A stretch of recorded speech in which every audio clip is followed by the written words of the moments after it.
तो जय जगन्नाथ सांग मैंने जमी तुम जानी फ्री फायर टूर्नामेंट चलता तो से दिन वीडियो पोस्ट हो पारा हाँ से वीडियो पोस्ट कर तो आज ही पोस्ट करा पड़ा। चलो भाई हाँ सांग मैंने तो आम आसलु पोल आड़े रिल्स करने तो ठीक समय रिल्स कर सारा वर्षा आरंभ होगा ये वर्षा होना सब कुछ बेकार करदेला किंतु आज गोटे मस्त इंद्रधनुटे पड़ी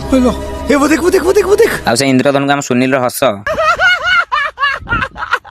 खरा सरी वर्षा सरी पुणी आसिले संध्या कि देखला गीत बचा सरुनी। आप कौन कौन नुहे यही आम ठेकुआ नाम तो सुना था इंस्टा जाए सर्च कर VIP ठेकुआ 03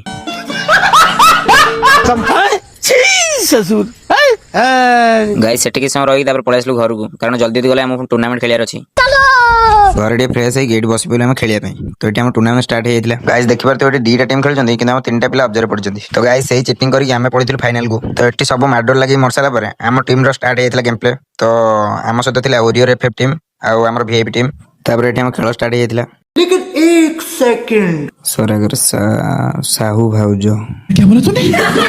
तो फाइनल एते रंपा रंपी पर आमर VIP टीम ही जीतीगला। अरे हाँ आम VIP टीम ही जीतीगला सब जीते कारण है पंच पाउडर तो गाइस आम तो जीतीगलु जो मैंने भी आम सहित खेलिया चाहो कमेंट कर मिसी खेलिया।